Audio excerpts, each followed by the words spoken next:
നിങ്ങളുടെ പ്രാർത്ഥനകൾക്ക് ഉത്തരം ലഭിക്കുന്നില്ലേ? പ്രാർത്ഥനയ്ക്ക് ഉത്തരം ലഭിക്കണമെങ്കിൽ പ്രാർത്ഥനയുടെ സന്ദർഭങ്ങൾ യോജിച്ച് വരേണ്ടതായിട്ടുണ്ട്. അതുപോലെ മറ്റു നിബന്ധനകളുണ്ട്. അപ്പോൾ ഏതൊക്കെ സന്ദർഭങ്ങളിലാണ് നമ്മൾ പ്രാർത്ഥിക്കേണ്ടത്? ഒന്ന്, ബാങ്കിനും ഇക്കാമത്തിനും ഇടയിൽ, ബാങ്ക് കൊടുക്കുന്നതിൻ്റെയും ഇക്കാമത്തിൻ്റെയും ഇടയിൽ, നമസ്കാരത്തിന് ഇക്കാമത്തിനും ഇടയിൽ പ്രാർത്ഥിക്കുക. അതുപോലെ രാത്രിയിൽ എണീറ്റ് കഴിഞ്ഞാൽ രാത്രിയിൽ എണീറ്റ ഉടനെ പ്രാർത്ഥിക്കാവുന്നതാണ്. അതുപോലെ തന്നെ രാത്രി നമസ്കാരത്തിൽ, ഫജറിന് മുന്നായിട്ട് വരുന്ന തഹജ്ജുദ് നമസ്കാരത്തിൽ സുജൂദിൽ പ്രാർത്ഥിക്കാം.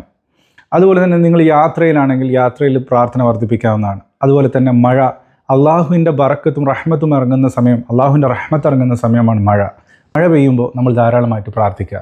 ഈ കാര്യങ്ങളൊക്കെ നിങ്ങൾ ശ്രദ്ധിക്കുകയാണെങ്കിൽ, പ്രാർത്ഥന അള്ളാഹുവിനോടായിരിക്കണം, ആ കാര്യം മറക്കരുത്. അള്ളാഹുവിനോട് ഈ സമയങ്ങളിൽ നിങ്ങൾ പ്രാർത്ഥിക്കുകയാണെങ്കിൽ തീർച്ചയായിട്ടും നിങ്ങളുടെ പ്രാർത്ഥനയ്ക്ക് ഉത്തരം ലഭിക്കും.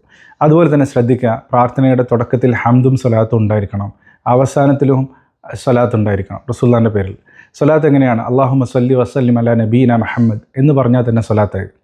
പ്രാർത്ഥനയുടെ മര്യാദകളും പ്രാർത്ഥനയെക്കുറിച്ച് കൂടുതലായി നിങ്ങൾ പഠിക്കണമെന്ന് ആഗ്രഹിക്കുന്നുണ്ടെങ്കിൽ അതിനുള്ളൊരു PDF ഞാൻ അയച്ചുതരാം. പ്രയർ എന്ന് നിങ്ങൾ ടൈപ്പ് ചെയ്യുക, ഇംഗ്ലീഷിൽ പ്രയർ എന്ന് കമൻറ്റ് ചെയ്യുക.